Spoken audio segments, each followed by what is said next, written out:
नमस्कार।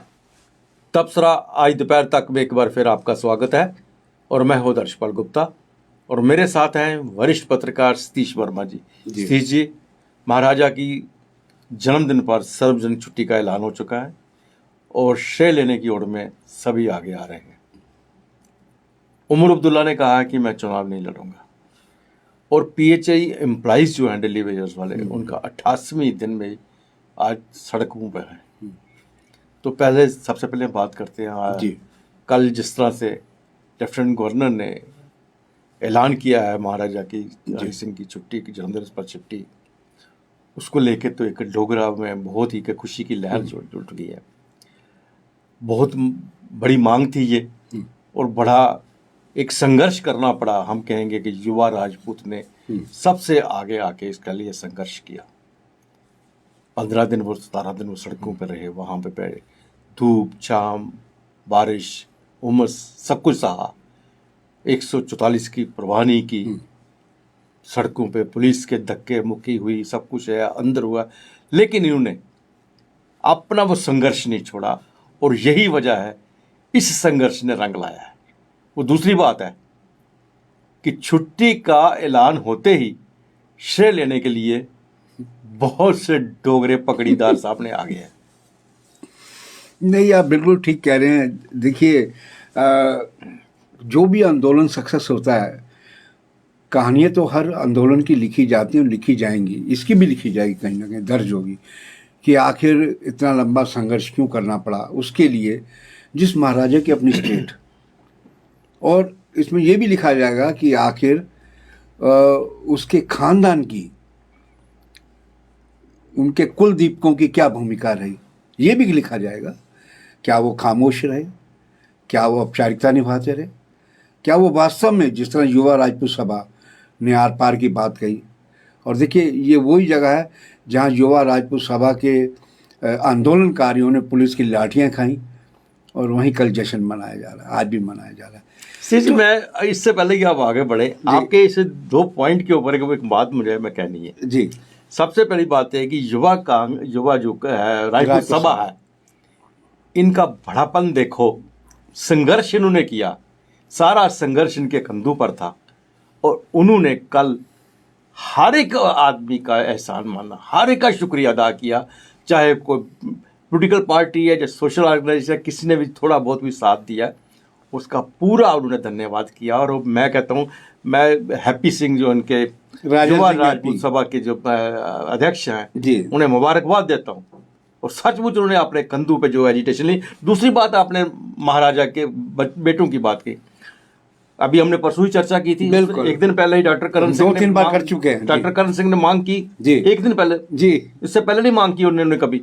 और उसके साथ ही कल डॉक्टर करण सिंह के बेटा विक्रमादित्य भी सामने आ रहा है कि मैंने भी मुबारकबाद और मैंने बड़े संघर्ष किया है। और डॉक्टर करण सिंह की भी कल स्टेटमेंट, आपकी 2 बातों को मैं ले रहा हूँ।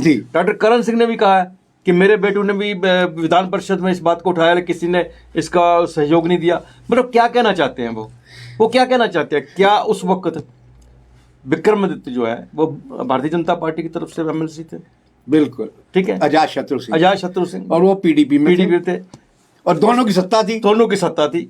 मतलब क्या कहना चाहते हैं कि भारतीय जनता पार्टी ने उस मुद्दे को लेके, महाराजा की छुट्टी को लेके आगे नहीं आए क्या?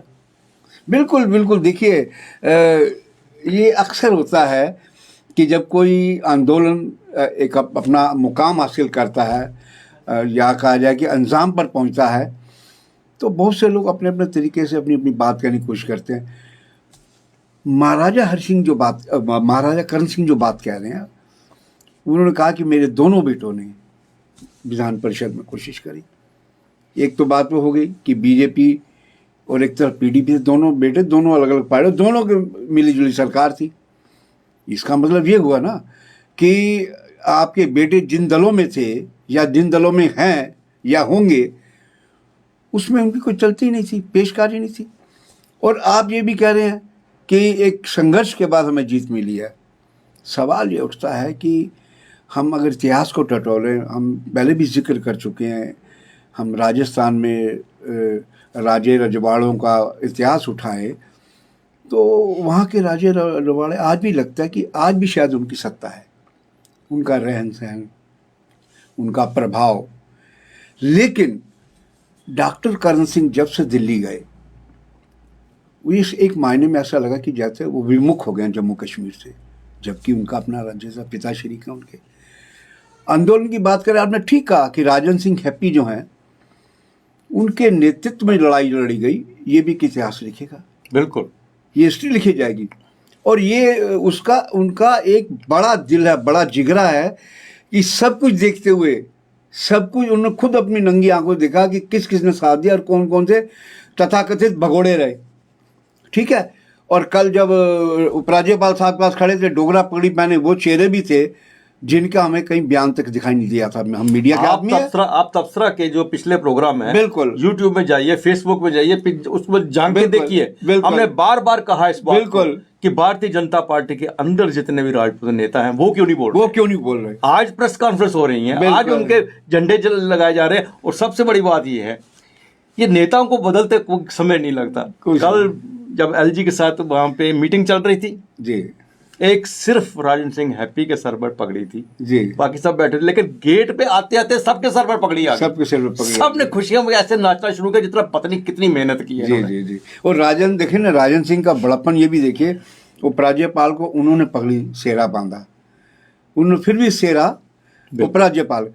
लेकिन इन बिटवीन अगर हम देखें, बिटवीन द लाइन देखिए, कई मांगे चलती हैं, आंदोलन चलते हैं, पूरी कुछ हालात ऐसे बनते हैं। अब सियासी जो चश्मे से देखने वाले लोग हैं वो ये भी कहते हैं, क्योंकि चुनाव सिर पर हैं और बीजेपी कतई नहीं चाहती थी कि हालांकि आंदोलन तो युवा राजपूत चला रहा है, महाराजा हमारे हर वर्ग हर जात के थे, लेकिन उनको ये लगता था कि कहीं ये ना हो कि युवा राजपूत जिस तरह आर पार के मूड में है, अगर हम इनकी बात नहीं मानेंगे तो ये कहीं चुनाव में हमारे लिए एक सरजद खड़ा ना कर दे। इस तरह की भी एक रिपोर्ट दिल्ली जा रही थी लगातार। और देखिए ना, अभी इनसे कुछ हफ्ता पहले पूछा गया, हाँ कर रहे हैं, इसी रविंद्र राणा का घेराव किया था इन लोगों ने। घेराव जब किया तब उन्होंने कहा हाँ जी हम आपके साथ हैं। साथ है। ऐसे कभी नहीं, अब 2 दिन पहले उन्होंने कहना शुरू कर दिया छुट्टी होनी चाहिए। हाँ, छुट्टी होगी, होके रहेगी, क्योंकि वो बात उधर दिल्ली में तय हो रही थी। और कल सबसे ज्यादा डांस वही कर रहे, वीडियो भी उनके सबसे ज्यादा वायरल हो रहे हैं। तो मैं समझता हूँ कि ये एक एग्जाम्पल है आंदोलनकारियों के लिए भी। हम दोनों पक्ष देखें, अगर एक पक्ष देखें आंदोलन का कि अगर आपके इरादे मजबूत हैं और नेक हैं, तो मैं समझता हूँ कि असंभव को भी संभव बना सकते हैं, और वो युवा राजपूत सभा ने करके दिखाया है। हम इनको साधुवाद कहते हैं, पीपी न्यूज़ लाइन की तरफ से मुबारकबाद देते हैं कि आपने अपने हौसले नहीं गिराए, आपने डंडे भी खाए, उसी जगह डंडे खाए जहाँ आप कल छुट्टी ऐलान के बाद जश्न मना रहे थे, और आपने सभी को उस खुशी में शामिल किया। मतलब कम दिली का इजहार नहीं किया, उन्होंने कहा आप भी आएँ, आप भी आएँ, आप भी आएँ, जबकि उनको पता था कि ये लोग हमारे आंदोलन से कोसों दूर थे, हमारे साथ आकर भी नहीं खड़े हुए। तो ऐसे कई चेहरे हमने देखे, जो फोटो आप सो रहा था उपराज्यपाल साहब के यहाँ, कि जिनका हमने इस आंदोलन में कहीं देखा नहीं, जिक्र तक नहीं था। और वो लोग जो हैं कल जो है अपना डोगरा पगड़ी शान से लगा खड़े थे, ऐसे लगाना चाहते थे कि जैसे कि सब कुछ किया धरा उनका है। तो हम फिर भी ये जरूर कहेंगे कि इसमें हालांकि ये विडंबना है, ये हम फिर कहेंगे पीपी न्यूज़ से कि जिस महाराजा ने इस स्टेट को सजाया संवारा हो और ऐसे काम किए हों लोकहित के, और बेहतरीन काम किए हों जिनका इतिहास में नाम है, और उस महाराजा की छुट्टी के लिए दशकों तक लड़ाई, कुछ इतना बड़ा डिमांड नहीं। yes, महाराज हैं, सबसे बड़ी बात के राजा रहे हैं, उन्होंने विलय किया है भारत के साथ। बिल्कुल। और सबसे बड़ी बात है, डॉक्टर करण सिंह जी से मैं ये पूछना चाहता हूँ जी, आप कांग्रेस में रहे, बिल्कुल, और कांग्रेस की हुकूमत 47 के बाद जम्मू कश्मीर में कितनी देर रही? बिल्कुल, कितनी देर रही? एक अपने पिताजी के जन्मदिन पर छुट्टी नहीं आप दिलवा सके, और वो भी क्या मांग है, आम लोगों की मांग है। आज आप कह रहे हैं मेरी सुनवाई नहीं हुई, मेरे बच्चों को कोई साथ नहीं दिया। उस वक्त आप कहाँ थे? बिल्कुल, जब आपकी हुकूमत थी केंद्र में भी, बिल्कुल, और जम्मू कश्मीर में भी, तब क्यों नहीं आपने उसमें ये बात बनवा सके? बिल्कुल। देखिए ये जो, और इनके और महाराजा परिवार जैसे शख्सियत को ऐसी लाचारी अच्छी भी नहीं लगती। ये लाचारी है। आज सफाई दे रहे हैं जी, मेरे बेटे ने काउंसिल में सवाल उठाए, दोनों बेटों ने, किसी ने सुनी। आखिरकार मोदी साहब ने, भाई मोदी साहब तो सुनेंगे, मोदी साहब ने सुनी है बात, आप तो लेकिन सदर रियासत थे, तब भी कर सकते थे। तब भी कर सकते थे, आपके हाथ में था। हाँ। आपने नहीं किया। कहने का मतलब हर आदमी का अपना एक सोच और एजेंडा होता है, लेकिन हम फिर भी कहेंगे अंतोगत्वा महाराजा साहब की छुट्टी डिक्लेयर हुई, ये हर डुग्गर प्रदेश, हर जम्मू कश्मीर वासी के लिए खुशी है। लेकिन उन चेहरों को भी याद रखा जाएगा जिन चेहरों ने युवा राजपूत आंदोलन से दूरी बनाए रखी। और हम फिर कहेंगे पीपी न्यूज़ लाइन मुबारक देता है युवा राजपूत सभा के नौजवानों को, राजन सिंह हैप्पी जो भी हैं, और ताकि उन्होंने एक और साथ में निर्णायक, मैं एक ये भी जोड़ना चाहूंगा, जम्मू की टीम, जम्मू टीम ने, टीम जम्मू हाँ, जोरावर सिंह ने, हाँ, वो उनके साथ वो रहे। उनके साथ शाना उनके बशाना साथ रहे। तो हम मुबारक देंगे टीम जम्मू को भी कि इन लोगों ने इस संघर्ष में अपनी सक्रिय भूमिका निभाई, और जिसका नतीजा कल जो है सबके सामने आया। जी, एक बात सामने आ गई है कि अगर जम्मू का युवा जी किसी जायज मांग को लेके बिल्कुल सड़कों पे उतरे, वो मांग पूरी करवा के छोड़ेगा। ये और ये इन्होंने एक नज़ीर पेश की है। हाँ। युवा राजपूत सभा ने, हम युवा राजपूत सभा कई मामलों में कोट किया जाएगा कि इन्होंने जो इतनी बड़ी लड़ाई लड़ी, हालांकि आपने ठीक कहा कि ये एक ऑर्डर की बात थी, इतने बड़े आंदोलन की जरूरत भी नहीं थी क्योंकि वो महाराजा साहब थे हमारे, लेकिन फिर भी एक नज़ीर पेश किया युवा राजपूत सभा ने। हम फिर कहेंगे उनको साधुवाद, मुबारकबाद, और पीपी न्यूज़ लाइन आपका इस तय दिल से आपकी शुभकामनाएं भी देता है और मुबारकबाद भी देता है। सी जी उमर अब्दुल्ला जी हमेशा वो खबरों में रहते हैं, कुछ ना कुछ बोलते रहते हैं जी। उन्होंने अब कहा है कि मैं चुनाव नहीं लड़ूंगा जी, अगर जरूरत पड़ी तो पीडीपी के साथ मिलकर सरकार बना सकते हैं। कुछ समझ में नहीं आ रहा, जो ट्रायंगल दूसरी तीसरी तरफ से जो भाजपा के अध्यक्ष है रविंद्र राणा, वो उमर अब्दुल्ला के कसीदे पढ़ रहे हैं, उनकी बहुत सी तारीफें कर रहे हैं। देखिए ये अब्दुल्ला परिवार के बारे में अक्सर ये कहानी किस्से सामने आते हैं कि ये चलते चलते किधर मुड़ जाएंगे, राइट मुड़ेंगे या लेफ्ट मुड़ेंगे, इनका मालूम नहीं है। देखिए इनको आज सबसे बड़ी जो चिंता उमर अब्दुल्ला परिवार को सता रही है वो JKCA का जो घोटाला है। ईडी का नाम सुनते अच्छे के प्राण जैसे होते हैं ना, शरीर से निकल जाते हैं, वो स्थिति है। लेकिन नई दिल्ली भी इस केस को लेके हमें लगता है कि वो भी शायद रुख देख रहा है, तमाशा कर रहा है। नहीं सी जब प्रूवन केस है उस पर क्यों नहीं चीज़ें फाइनल होती। और आपको याद होगा पिछले दिन इसी उमर अब्दुल्ला ने जब मीटिंग की थी अपने घाटी आधारित बड़े नेताओं की पार्टी के, एक्स मिनिस्टर उसमें बड़े बड़े लोग थे, उसमें तय किया गया था अकेले चुनाव लड़ेंगे। लेकिन उसमें जब गुपकार में शामिल पीडीपी के अंदर जब इसको लेकर खुसफुसाहट शुरू हुई तो ये कहना पड़ा फारूक अब्दुल्ला को, वो उन्होंने कहा लेकिन हम तो गुपकार के साथ इकट्ठे चुनाव लड़ेंगे। एक बयान हुआ है, एक बयान ये जो कह रहे हैं, इसका बयान का मतलब ये है कि गुपकार के साथ, ये गुपकार बैनर के तले चुनाव नहीं लड़ेंगे, इसलिए कह रहे हैं पीडीपी के साथ। इसका मतलब एकला चलो, अकेले चुनाव लड़ेंगे।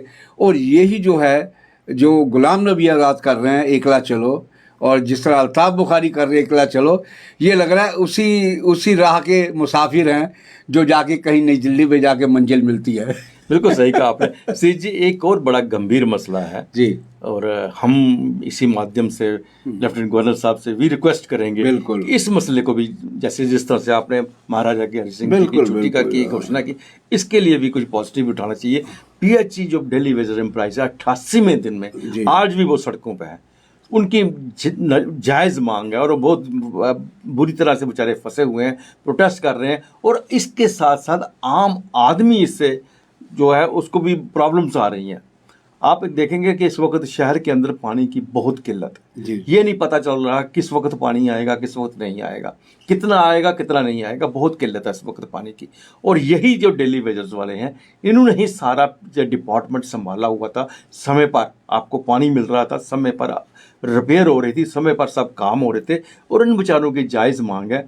ये अब समय आ गया है कि इनकी मांग को भी पूरा करना चाहिए। नहीं बिल्कुल, देखिए पीपी न्यूज़ लाइन के हम पहले भी कई शो में इनका जिक्र कर चुके हैं, हम ये भी कह चुके हैं कि इनमें कई तो ओवरडोज होने जा रहे हैं। और बीजेपी आरोप लगाती है कि पूर्ववर्ती सरकार, भैया पूर्ववर्ती सरकारों ने कम को रोजगार तो दिया था, आप नकारात्मक दिशा में क्यों बढ़ते हैं? पूर्ववर्ती सरकारों ने महाराजा की छुट्टी नहीं दी थी, अभी मिल गई है तो अब दी है ना, अब ये भी करिए आप। हाँ। तो हम समझते हैं कि एक इसको मानवीय पहलू से भी देखा जाना चाहिए। आप ठीक है, आप उसमें एक कमेटी बैठा के देखिए कौन लोग रेगुलराइज किया, जो नहीं किया से उनको वन टाइम कंपनसेट करिए ताकि उनको भी तसल्ली हो कि हमारी जो मांग है, चलो किसी रूप में भी अगर हम ओवर एज हो गए हैं तो हमें इतना मिला। तो इस सरकार को इस मामले में थोड़ा मानवीय दृष्टि, कई बार क्या होता है कि आप अगर कानून के पचड़ पड़ेंगे तो आप कोई काम नहीं कर पाते। बिल्कुल बिल्कुल। लेकिन ये भी सच है कि जब नौकरशाही चाह रहे तो वो कानून की धज्जियां उड़ा देती है, ये भी एक सच है, हमने देखा है जम्मू कश्मीर में। तो हम समझते हैं कि इसमें उपराज्यपाल तो आप पॉलिटिकल सोच वाले आदमी हैं, उनके पॉलिटिकल सोच का दायरा बहुत बड़ा होता है नौकरशाही से। तो उनसे निवेदन, उनसे हमारी अपील है कि इनको ज़रा देखें। ये लोग 88वें दिन में प्रवेश करके करीब 3 महीने होने को हैं और इनके बारे में इनकी सुध ली जाए और कोई रास्ता निकाल के इनका कोई ना कुछ किया जाए। तो ये था तबसरा आज दोपहर तक का। बाकी खबरों के लिए आप देखते रहें पीपी न्यूज़ लाइन। नमस्कार। नमस्कार।